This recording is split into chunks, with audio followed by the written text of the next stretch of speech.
ವೀಕ್ಷಕರೇ, ಮೇಷರಾಶಿಯವರಿಗೆ ಮೇ ತಿಂಗಳ ಮಾಸ ಭವಿಷ್ಯ ಅಂದ್ರೆ ತಿಂಗಳ ಪೂರ್ತಿಯಾಗಿ ಇರತಕ್ಕಂತ ಫಲಗಳು. ಯಾಕಂದ್ರೆ ಬಹಳಷ್ಟು ಗ್ರಹಗಳ ಬದಲಾವಣೆಗಳಾಗಿದೆ. ಈ ಬದಲಾವಣೆಗಳ ಫಲ ನಿಮ್ಮ ಜೀವನದ ಮೇಲೆ ಯಾವ ರೀತಿ ಆಗ್ತದೆ? ಬಹು ನಿರೀಕ್ಷಿತವಾಗಿರ್ತಕ್ಕಂತಹ ತಿಂಗಳು. ಬಹಳಷ್ಟು ಆಸೆ ಆಕಾಂಕ್ಷೆಗಳು ಇಟ್ಟುಕೊಂಡಿದ್ದೀರಾ, ಯೋಜನೆಗಳನ್ನ ರೂಪಿಸ್ತಾ ಇದ್ದೀರಾ. ಆ ಎಲ್ಲ ಯೋಜನೆಗಳು ಕೈಗೂಡ್ತಾವ, ಅಂದುಕೊಂಡಂತಹ ಕೆಲಸಗಳು ಸಫಲತೆ ಆಗುತ್ತಾ ಅನ್ನುವಂತಹ ಬಹಳಷ್ಟು ವಿಸ್ತೃತವಾಗಿರ್ತಕ್ಕಂಥ ವಿಷಯವನ್ನ ತಾವು ಈ ವಿಡಿಯೋದಲ್ಲಿ ತಿಳಿದುಕೊಳ್ತಾ ಇರತಕ್ಕಂಥದ್ದು. ವಿಡಿಯೋ ಕೊನೆ ತನಕ ನೋಡಿ, ಅಂದ್ರೆ ಮಾತ್ರ ನಿಮ್ಗೆ ಮಾಹಿತಿ ಗೊತ್ತಾಗುತ್ತೆ. ಇನ್ನೇನು ನೀವು ಫಸ್ಟ್ ಟೈಮ್ ಚಾನಲ್ ನೋಡ್ತಾ ಇದ್ದು, ಬಹಳ ದಿನಗಳಿಂದ ಚಾನಲ್ ನೋಡ್ತಾ ಇದ್ದು, ನೀವು ಸಬ್ಸ್ಕ್ರೈಬ್ ಮಾಡ್ಕೊಂಡಿಲ್ಲ ಅಂತಂದ್ರೆ ಈ ಕೂಡಲೇ ಈ ಚಾನಲ್ ಸಬ್ಸ್ಕ್ರೈಬ್ ಮಾಡ್ಕೊಳ್ಳಿ, ಬೆಲ್ ಐಕಾನ್ ಪ್ರೆಸ್ ಮಾಡ್ಕೊಳ್ಳಿ. ಫೇಸ್ಬುಕ್ ಅಲ್ಲೂ ಚಾನಲ್ ಸಿಗುತ್ತೆ, ಫಾಲೋ ಮಾಡ್ಕೊಳ್ಳಿ. ವೀಕ್ಷಕರೇ, ಈ ಮೇ ತಿಂಗಳಲ್ಲಿ ಬಹಳಷ್ಟು ನೀವು ಕೆಲಸ ಮಾಡ್ತಾ ಇದ್ದೀರಿ, ಕೆಲಸ ಅಥವಾ ನಿಮ್ಮ ಯಜಮಾನರು ಕೆಲಸ ಮಾಡ್ತಾ ಇದ್ದಾರೆ, ದುಡ್ದಿರುವಂತ ದುಡ್ಡು ಸಿಗ್ತಾ, ಮಾಡುವಂತ ಕೆಲಸಗಳಲ್ಲಿ ಅಭಿವೃದ್ಧಿ ಆಗುತ್ತಾ ಅನ್ನುವಂಥದ್ದು ಒಂದು ಪ್ರಶ್ನೆ ಇದೆ. ಆದ್ರೆ ಬರುವಂತ ದುಡ್ಡು ಬರುತ್ತೆ, ಅದ್ರ ಬಗ್ಗೆ ನೀವೇನ್ ಚಿಂತೆ ಮಾಡುವಂತ ಅವಶ್ಯಕತೆ ಇಲ್ಲ. ಹಣದ ಸುಗಮ ಸಂಚಾರ ಅಂದ್ರೆ ನೀವು ಕೊಡುವಂತ ದುಡ್ಡುಗಳನ್ನು ಕೊಟ್ಬಿಡ್ತೀರಿ, ನಿಮಗ್ ಬರುವಂತ ದುಡ್ಡುಗಳನ್ನು ಬಂದ್ಬಿಡ್ತವೆ. ಆದ್ರೆ ಎಚ್ಚರಿಕೆ ಅನ್ನುವಂಥದ್ದು ತುಂಬಾ ಮುಖ್ಯವಾಗಿರತಕ್ಕಂಥದ್ದು. ಯೋಜನೆಯನ್ನ ಸರಿಯಾಗಿ ರೂಪಿಸಿ ಒಂದು ಪ್ಲಾನ್ ಸೆಟಪ್ ಮಾಡ್ಕೊಳ್ಳುವಂಥದ್ದು ಮುಖ್ಯ. ಏನೋ ನಿಮ್ ಕಡೆ ದುಡ್ಡು ಬಂದಿದೆ, ಆ ದುಡ್ಡನ್ನ ನೀವು ಯಾವ ರೀತಿ ಖರ್ಚು ಮಾಡ್ತೀರಿ, ಅಥವಾ ಒಂದಿಷ್ಟು ಹಣ ಬಂದಿದೆ, ಯಾವ್ದ್ರಲ್ಲೋ ಇನ್ವೆಸ್ಟ್ಮೆಂಟ್ ಮಾಡ್ಬೇಕು ಅಂತ ಅನ್ಕೊಂಡಿದ್ದೀರಿ, ಅದು ಯಾವ ರೀತಿಯಲ್ಲಿ ಮಾಡಿದ್ರೆ ಚೆನ್ನಾಗಿರುತ್ತೆ, ಮತ್ತೆ ಇಲ್ಲಿ ಯಾರನ್ನ ನಂಬಿ ನೀವು ದುಡ್ಡು ಕೊಡಬೇಕು, ಮತ್ತೆ ಈ ಹಣದ ಉಪಯೋಗ, ಸುಗಮ ಉಪಯೋಗ ಯಾವ ತರ ಆಗಬೇಕು ಅನ್ನುವಂತಹದ್ರ ಬಗ್ಗೆ ಬಹಳಷ್ಟು ಯೋಚನೆಯನ್ನ ರೂಪಿಸಿ ನೀವು ಕಾರ್ಯಪ್ರವೃತ್ತರಾಗಬೇಕು. ಸುಮ್ಮನೆ ನೀವು ದುಡ್ಡು ಬಂದಿದೆ, ಏನೋ ಒಂದು ವಸ್ತು ಕೊಂಡ್ಕೊಂಡ್ಬಿಡೋದು, ಒಡವೆ ಕೊಂಡ್ಕೊಂಡ್ಬಿಡೋದು, ಬೆಲೆ ಬಾಳೋ ವಸ್ತು ಕೊಂಡ್ಕೊಂಡ್ಬಿಡೋದು, ಆಮೇಲೆ ದುಡ್ಡಿಂದು ಅಗತ್ಯ ಇರುವಂತ ಕೆಲಸ ಬಿಟ್ಟು ಅನಗತ್ಯವಾಗಿರ್ತಕ್ಕಂಥ ಕೆಲಸದ ಕಡೆ ದುಡ್ಡನ್ನ ಖರ್ಚು ಮಾಡಿದ್ರೆ ಸಮಸ್ಯೆಗಳು. ಇದ್ರ ಬಗ್ಗೆ ನೀವು ಬಹಳ ಜಾಗರೂಕರಾಗಿರ್ಬೇಕಾಗತ್ತೆ. ಮತ್ತೆ ಈ ದುಡ್ಡು, ಹಣಕಾಸಿನ ವ್ಯವಹಾರ ಅಥವಾ ಕೆಲಸಕ್ಕೆ ಕಾರ್ಯದ ವ್ಯವಹಾರಗಳು ಸುಗಮವಾಗಿ ಆದಾಗ ಸ್ವಲ್ಪ ನಿರಾಳತೆ ಭಾವನೆ ಇರುತ್ತೆ, ಏನೋ ಒಂಥರ ಸಮಾಧಾನ, ಏನೋ ಒಂಥರ ಮನಸ್ಸಿಗೆ ನೆಮ್ಮದಿಯ ವಾತಾವರಣ ಸೃಷ್ಟಿ ಆಗುತ್ತೆ. ಇನ್ನು ನಿಮ್ಮ ವ್ಯಕ್ತಿತ್ವವನ್ನ ಎತ್ತರಕ್ಕೇರಿಸಲಿಕ್ಕೆ ಪ್ರಯತ್ನ ಪಡುವಂಥದ್ದು, ನಿಮಗೆ ಒಂದು ಗೌರವ, ಒಂದು ಸ್ಟೇಟಸ್, ಒಂದು ಸ್ಥಾನಮಾನ, ಒಂದು ಸಮಾಜದಲ್ಲಿ ಒಂದು ಪ್ರತಿಷ್ಠೆ, ಯಾವುದೋ ಒಂದು ಒಳ್ಳೆಯ ಕಾರ್ಯಕ್ರಮಗಳನ್ನು ಯೋಜನೆ ರೂಪಿಸೋದು, ಒಂದು ಎಲ್ಲರ ಪ್ರೀತಿ ವಿಶ್ವಾಸಕ್ಕೆ ಭಾಜನರಾಗೋದು, ಗೌರವಗಳಿಗೆ ಭಾಜನರಾಗುವಂಥದ್ದು, ಇಂತಹ ಒಂದು ಯೋಜನೆಗಳನ್ನ ರೂಪಿಸುವಂತಹ ಸಾಧ್ಯತೆಗಳು ಇರುತ್ತವೆ. ಕೆಲವೊಂದು ಜನ ಎಚ್ಚರಿಕೆಯಿಂದ ಮಾಡಿಕೊಳ್ಳಿ, ಖಂಡಿತ ಒಳ್ಳೆಯದಿದೆ. ಇಂತಹ ಪ್ರಯತ್ನಗಳು ರಾಜಕಾರಣಿಗಳಿಗೆ, ಸಂಘ ಸಂಸ್ಥೆಗಳಲ್ಲಿ ಇರ್ತಕ್ಕಂಥವ್ರಿಗೆ, ವ್ಯಕ್ತಿತ್ವದ ಒಂದು ಕ್ವಾಲಿಟಿ ಬಿಲ್ಡ್ ಮಾಡತಕ್ಕಂಥವ್ರಿಗೆ ತುಂಬಾ ಉಪಯುಕ್ತವಾಗಿರತಕ್ಕಂಥದ್ದು ಅಂತ ಹೇಳ್ಬೋದು.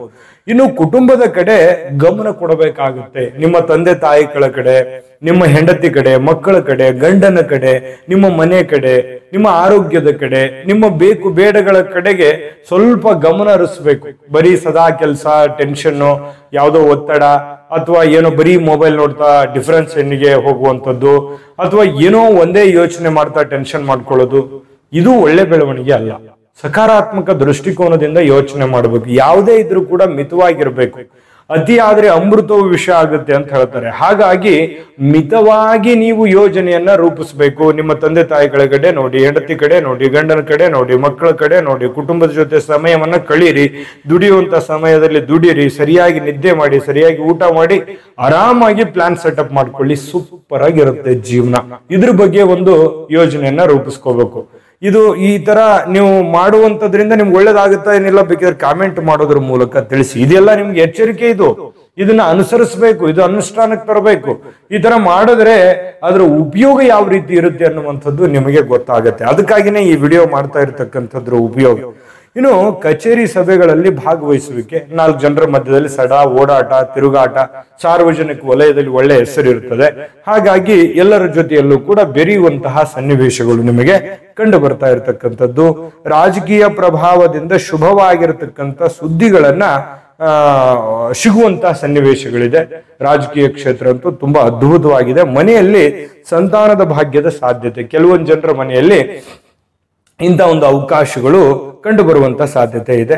ಇನ್ನು ನಿಮ್ಮ ಚಟುವಟಿಕೆಗಳಿಂದ ನಿಮಗೊಂದಿಷ್ಟು ನೆಮ್ಮದಿ ಇರುತ್ತೆ, ಏನೋ ಒಂಥರ ಸಮಾಧಾನ, ಏನೋ ಒಂಥರ ಸಂತೋಷ ಇರುತ್ತೆ. ಒತ್ತಡ ಸಮಸ್ಯೆಗಳು ಯಾರಿಗಿಲ್ಲ ಹೇಳಿ? ಭೂಮಿ ಮೇಲೆ ಜೀವನ ಮಾಡ್ತಾ ಇರತಕ್ಕಂಥ ಪ್ರತಿಯೊಂದು ಜೀವರಾಶಿಗಳಿಗೂ ಕೂಡ ಅವರದ್ದೇ ಆಗಿರ್ತಕ್ಕಂಥ ಕೆಲವೊಂದು ಸಮಸ್ಯೆಗಳು ಇರುತ್ತವೆ.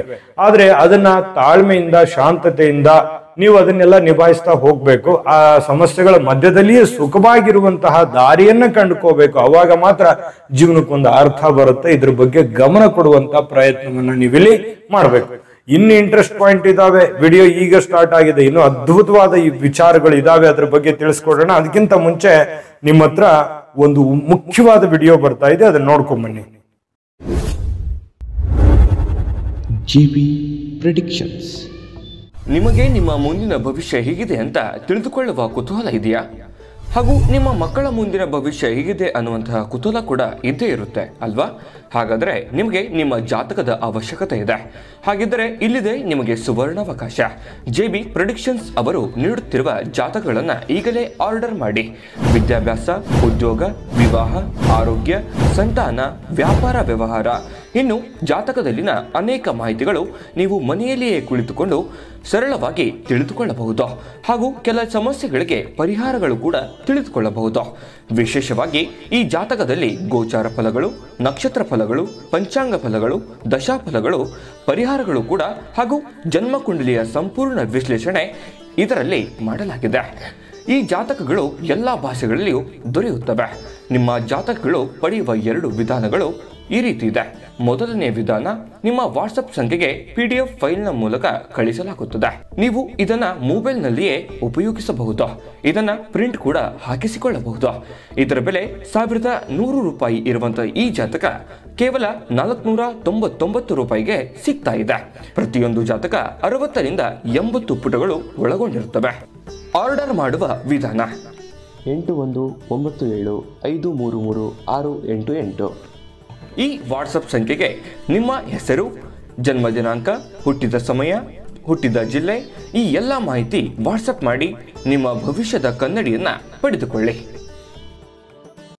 ನೋಡಿದ್ರಲ್ಲ ವೀಕ್ಷಕರೇ, ಇದು ಅಂತಿಂತ ಆರ್ಡಿನರಿ ಜಾತಕ ಅಲ್ಲ. ಭಾರತದ ಎಲ್ಲ ಭಾಷೆಗಳಲ್ಲಿ ಸಿಗುತ್ತೆ. 80 ರಿಂದ 100 ಪುಟದ ಸಂಪೂರ್ಣ ಜನ್ಮ ಜಾತಕ ಫಲ ಇದು. ನಿಮ್ಮದೇ ಸಂಪೂರ್ಣ ಜನ್ಮ ಜಾತಕ ಫಲ. ನಿಮ್ ಮದುವೆ ಆಗಿಲ್ವಾ, ಮಕ್ಕಳಾಗಿಲ್ವಾ, ಕೆಲಸ ಇಲ್ವಾ, 108 ಸಮಸ್ಯೆಗಳಲ್ಲಿ ಬಳಲ್ತಾ ಇದ್ದೀರಾ ಅಂತಂದ್ರೆ ಈ ಕೂಡಲೇ ಈ ಜನ್ಮ ಜಾತಕ ಫಲವನ್ನ ಆರ್ಡರ್ ಮಾಡ್ಕೊಂಡು ತರಿಸ್ಕೊಳ್ಳಿ, ತುಂಬಾ ಉಪಯೋಗ ಆಗುತ್ತೆ. ನೋಡಿ, ಈ ಒಂದು ತಿಂಗಳಲ್ಲಿ ಏನೋ ಒಂದು ದೊಡ್ಡದಾಗಿರುವಂತ ಯೋಜನೆಯನ್ನ ರೂಪಿಸ್ತಾ ಇದ್ರಿ. ಏನೋ ಬಿಸ್ನೆಸ್ ಅಥವಾ ಏನೋ ಹಣ ಇನ್ವೆಸ್ಟ್ಮೆಂಟ್ ಮಾಡ್ತಾ ಇದ್ರಿ, ಯಾವ್ದೋ ಕಂಪ್ನಿ, ಯಾವುದೇ ಒಂದು ದೊಡ್ಡ ಬಿಸ್ನೆಸ್ ಅನ್ನ ನೀವು ರೂಪುಗೊಳಿಸ್ತಾ ಇದ್ರಿ ನಿಮ್ಮ ಮಟ್ಟಕ್ಕೆ ಅಂತ ಅನ್ನೋದಾದ್ರೆ ಖಂಡಿತವಾಗ್ಲೂ ಅದನ್ನ ಮಾಡಬಹುದು. ಅದರಿಂದ ಭಾಗ್ಯದ ಸಾಧ್ಯತೆ ಆಗುವಂತಹ ಸಾಧ್ಯತೆಗಳು ಕಂಡು ಬರ್ತಾ ಇರತಕ್ಕಂಥದ್ದು. ಇನ್ನು ನಿಮ್ಮ ಚಟುವಟಿಕೆಗಳಿಂದ ನಿಮಗೊಂದಿಷ್ಟು ಸಮಾಧಾನ ಸಿಗುತ್ತೆ, ಯಶಸ್ಸು, ಸಂತೋಷಗಳು ಸಿಗ್ತವೆ. ಇನ್ನು ನಿಮ್ಮ ನಿಗೂಢವಾಗಿರತಕ್ಕಂಥ ವಿದ್ಯೆ ಇರುತ್ತಲ್ಲ, ಅದು ಆಧ್ಯಾತ್ಮದಲ್ಲಿ ಆಸಕ್ತಿಯನ್ನ ಹೆಚ್ಚಿಸ್ತಕ್ಕಂಥದ್ದು. ನಿಮ್ಮ ಒಂದು ಆಧ್ಯಾತ್ಮದಲ್ಲಿ ಒಂದು ಎಕ್ಸ್ಪೀರಿಯನ್ಸ್ ಜಾಸ್ತಿ ಆಗುತ್ತೆ, ಅನುಭವ ಜಾಸ್ತಿ ಆಗುತ್ತೆ. ಬಹಳಷ್ಟು ವಿಚಾರಗಳಲ್ಲಿ ಅನುಭವದ ಒಂದು ಸನ್ನಿವೇಶಗಳು ಈ ತಿಂಗಳಲ್ಲಿ ನೀವು ಕಂಡು ಬರಬಹುದು. ಆದಾಯಕ್ಕೆ ತಕ್ಕಂತೆ ಖರ್ಚಾಗುತ್ತೆ, ಖರ್ಚಿಗೆ ಕಡಿವಾಣ ಹಾಕಬೇಕು. ನಾನು ಆಗ್ಲೇ ಹೇಳಿದ್ದೀನಿ, ಮನೆಯಲ್ಲಿ ಸಾರ್ವಜನಿಕ ಸ್ಥಳದಲ್ಲಿ ನಿಮಗೆ ಸ್ವಲ್ಪ ಎಚ್ಚರಿಕೆ ಇರಬೇಕಾಗತ್ತೆ. ಸ್ವಲ್ಪ ಮಾತಿನ ಮೇಲೆ ಹಿಡಿತವನ್ನು ಇಟ್ಕೋಬೇಕು. ಸಡನ್ ಆಗಿ ಏನೋ ಮಾತಾಡ್ಬಿಡೋದು, ಏನೋ ಗೊಂದಲ ಮಾಡ್ಕೊಂಡ್ಬಿಡೋದು, ತೊಂದರೆ ಮಾಡ್ಕೊಂಡ್ಬಿಡೋದು, ಆತರ ಮಾಡ್ಲಿಕ್ಕೆ ಹೋಗ್ಬಾರ್ದು. ಮಾತಿನಲ್ಲಿ ಹಿಡಿತ ಇತ್ತು ಅಂತಂದ್ರೆ ಖಂಡಿತವಾಗ್ಲೂ ಒಂದು ಸಾರ್ವಜನಿಕರಲ್ಲಿ ಒಂದು ಮನ್ನಣೆಯನ್ನ ನಿಮಗೆ ಸಿಗುವಂತಹ ಸನ್ನಿವೇಶಗಳು ಕಂಡು ಬರ್ತಾ ಇರತಕ್ಕಂಥದ್ದು. ಇನ್ನು ಈ ತಿಂಗಳ ಆರಂಭದಲ್ಲೇ ಅದೃಷ್ಟ ನಿಮಗೆ ಕೈ ಹಿಡಿಯುವಂತಹ ಸನ್ನಿವೇಶಗಳು, ಯಾವುದೋ ಒಂದು ಅದೃಷ್ಟದ ಏನೋ ಒಂಥರ ಲಕ್ಕಿ ಅನ್ನುವಂತ ಫೀಲಿಂಗು ನಿಮಗೆ ಖಂಡಿತವಾಗ್ಲೂ ಇರುತ್ತೆ. ಪಾಲುದಾರಿಕೆ ಯೋಜನೆಗಳಲ್ಲಿ ಬಹಳಷ್ಟು ಅಭಿವೃದ್ಧಿಯನ್ನ ನೀವು ಕಾಣುವಂತಹ ಸನ್ನಿವೇಶಗಳಿದೆ.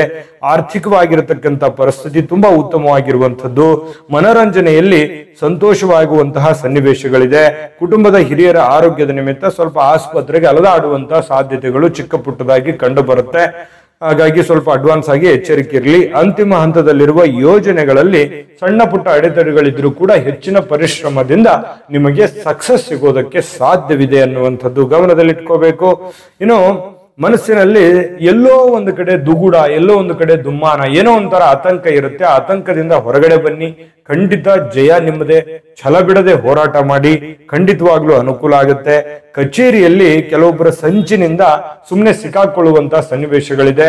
ನಿಮ್ಮ ವೈಯಕ್ತಿಕ, ನಿಮ್ಮ ಮನಸ್ಸಿನಲ್ಲಿರ್ತಕ್ಕಂಥ ಗುಟ್ಟುಗಳನ್ನ ಬೇರೆಯವರಿಗೆ ಹೇಳಲಿಕ್ಕೆ ಹೋಗ್ಬಾರ್ದು, ಅದು ನಿಮಗೆ ತಿರುಗುಬಾಣ ಆಗುವಂತ ಸನ್ನಿವೇಶಗಳಿರುತ್ತದೆ. ಇದ್ರ ಬಗ್ಗೆನೂ ಕೂಡ ನೀವು ಎಚ್ಚರಿಕೆಯನ್ನ ಅನುಸರಿಸಬೇಕಾಗತ್ತೆ. ಪ್ರಮುಖ ನಿರ್ಧಾರಗಳನ್ನ ಕೈಗೊಳ್ಳುವಂತ ಈ ತಿಂಗಳ ಕೊನೆಯಲ್ಲಿ ಪ್ರಮುಖವಾಗಿರ್ತಕ್ಕಂಥ ನಿರ್ಧಾರಗಳನ್ನ ಕೈಗೊಳ್ಳುವಾಗ ಎಚ್ಚರಿಕೆ ಇರಬೇಕಾಗುತ್ತೆ. ಸಡನ್ ಆಗಿ ದುಡುಕ್ಬಿಟ್ಟು ಆತುರದ ನಿರ್ಣಯಗಳನ್ನ ತೆಗೆದುಕೊಳ್ಳಬೇಡಿ. ಆತುರದ ನಿರ್ಣಯ ತೆಗೆದುಕೊಂಡ್ರೆ ಸ್ವಲ್ಪ ಸಮಸ್ಯೆಗಳು, ಕುಟುಂಬದಲ್ಲಿ ಆಸ್ತಿ ವ್ಯಾಜ್ಯಗಳು, ಸ್ವಲ್ಪ ಬೇರೆ ವ್ಯಕ್ತಿಯ ಮಧ್ಯ ಪ್ರವೇಶದಿಂದ ಬಗೆಹರಿಯುವಂಥದ್ದು. ಏನೋ ಒಂದು ಕಾಂಟ್ರವರ್ಸಿ ಇದೆ, ಏನೋ ಒಂದು ಕದನ ಇದೆ, ಏನೋ ಒಂದು ಕಿರಿಕಿರಿ ಇದೆ ಅಂತಂದ್ರೆ ಬೇರೆ ವ್ಯಕ್ತಿಗಳಿಂದ ಸಮಸ್ಯೆಗಳು, ನಿಮಗಿರ್ತಕ್ಕಂತಹ ತೊಂದರೆಗಳು, ಗೊಂದಲಗಳು ನಿವಾರಣೆ ಆಗುವಂತಹ ಸನ್ನಿವೇಶಗಳು ನಿಮಗಿಲ್ಲಿ ಕಂಡು ಬರುತ್ತೆ. ಒಟ್ಟಾರೆಯಾಗಿ ಈ ತಿಂಗಳಲ್ಲಿ ಅದ್ಭುತವಾದ ಫಲ ಇದೆ, ಆದ್ರೆ ಎಚ್ಚರಿಕೆ ಇದೆ. ಆ ಎಚ್ಚರಿಕೆಗೆ ಪರಿಹಾರವೂ ಇದೆ. ಆ ಅದ್ಭುತವಾದ ಪರಿಹಾರ ಇದೆ, ಅದನ್ನ ನೀವು ಮಾಡಿ ನೋಡಿ. ಅದ್ರ ಬಗ್ಗೆ ಎಷ್ಟು ನಿಮಗೆ ಉಪಯೋಗ ಆಗುತ್ತೆ ಅನ್ನುವಂಥದ್ದನ್ನ ನೀವು ನೋಡಿ. ಆ ಪರಿಹಾರವನ್ನ ತಿಳಿಸೋದಕ್ಕಿಂತ ಮುಂಚೆ ವಿಡಿಯೋ ಹೇಗೆ ಅನಿಸ್ತು ಅನ್ನುವಂತ ನಿಮ್ಮ ಅಮೂಲ್ಯ ಅಭಿಪ್ರಾಯವನ್ನ ತಿಳಿಸಿ. ನಿಮ್ಮ ಅಭಿಪ್ರಾಯ ನಮ್ಗೆ ತುಂಬಾ ಮುಖ್ಯ. ಇಷ್ಟ ಆಗಿದ್ರೆ ಲೈಕ್ ಮಾಡಿ, ಶೇರ್ ಮಾಡಿ, ನಮ್ಮ ಚಾನಲ್ ಸಬ್ಸ್ಕ್ರೈಬ್ ಮಾಡ್ಕೊಳ್ಳಿ. ವಿಡಿಯೋದ ಕೆಳಗಡೆ ಡಿಸ್ಕ್ರಿಪ್ಷನ್ ಅಲ್ಲಿ ಲಿಂಕ್ ಇದೆ. ಮೇ ತಿಂಗಳ ಅಂದ್ರೆ 5ನೇ ತಿಂಗಳ 12 ರಾಶಿಯವರ ರಾಶಿ ಫಲದ ಲಿಂಕ್ ಸಿಗುತ್ತೆ. ಇಷ್ಟವಾಗಿರ್ತಕ್ಕಂಥ ವಿಡಿಯೋವನ್ನ ನೋಡ್ಕೊಂಡು ತಿಳ್ಕೊಳ್ಳಿ ಅನ್ನುವಂತ ಮಾತನ್ನ ಹೇಳ್ತಾ, ವೀಕ್ಷಕರ ಈ ತಿಂಗಳಲ್ಲಿ ನೀವು ಪರಿಹಾರ ಅಂತ ಏನ್ ಮಾಡ್ಕೋಬೇಕು ಅಂತಂದ್ರೆ ನೋಡಿ, ಶ್ರೀ ಲಕ್ಷ್ಮೀ ನರಸಿಂಹ ಸ್ವಾಮಿಯ ಸೇವೆಯನ್ನ ಮಾಡತಕ್ಕಂಥದ್ದು, ದರ್ಶನವನ್ನ ಮಾಡತಕ್ಕಂಥದ್ದು ಬಹಳಷ್ಟು ಆನಂದವನ್ನು ತಂದು ಕೊಡುತ್ತೆ. ಮತ್ತೆ ಶಿವಾರಾಧನೆ ಮಾಡತಕ್ಕಂಥದ್ದು, ಶಿವಾರಾಧನೆ ಮಾಡತಕ್ಕಂಥದ್ರಿಂದ ತುಂಬಾ ಉಪಯೋಗ ಆಗತ್ತೆ, ಅನುಕೂಲ ಆಗತ್ತೆ. ದೈವ ಕೃಪೆಗೆ ಪಾತ್ರವಾಗ್ತೀರಿ. ದೈವ ಕೃಪೆ ಅಂತ ಒಂದಿತ್ತು ಅಂತಂದ್ರೆ ನಿಮಗೆ ಸಕಲ ದಟ್ಟ ದಾರಿದ್ರ್ಯಗಳು ಕೂಡ ನಿವಾರಣೆ ಆಗ್ತದೆ. ಏನೋ ಒಂಥರ ಕಾನ್ಫಿಡೆನ್ಸ್ ಬರುತ್ತೆ. ಆಂಜನೇಯ ಸ್ವಾಮಿ ಮತ್ತು ಭಗವಂತನ ಸೇವೆಯನ್ನ ಮಾಡಿ, ಅವರ ಆರಾಧನೆಯನ್ನ ಮಾಡಿ, ಖಂಡಿತ ಅದ್ಭುತವಾದಂತಹ ಫಲ ಸಿಗುತ್ತೆ. ಒಳ್ಳೆ ಫಲಗಳು ಸಿಗಲಿ. ತಾಯಿ ಅನ್ನಪೂರ್ಣೇಶ್ವರಿ ಸಕಲ ಅಷ್ಟೈಶ್ವರ್ಯಗಳನ್ನ ಕೊಟ್ಟು ಕರುಣಿಸ್ಲಿ ಅಂತ ಪ್ರಾರ್ಥನೆ ಮಾಡ್ಕೊಳ್ತಾ, ಸರ್ವೇ ಜನಃ ಸುಖಿನೋ ಭವಂತು.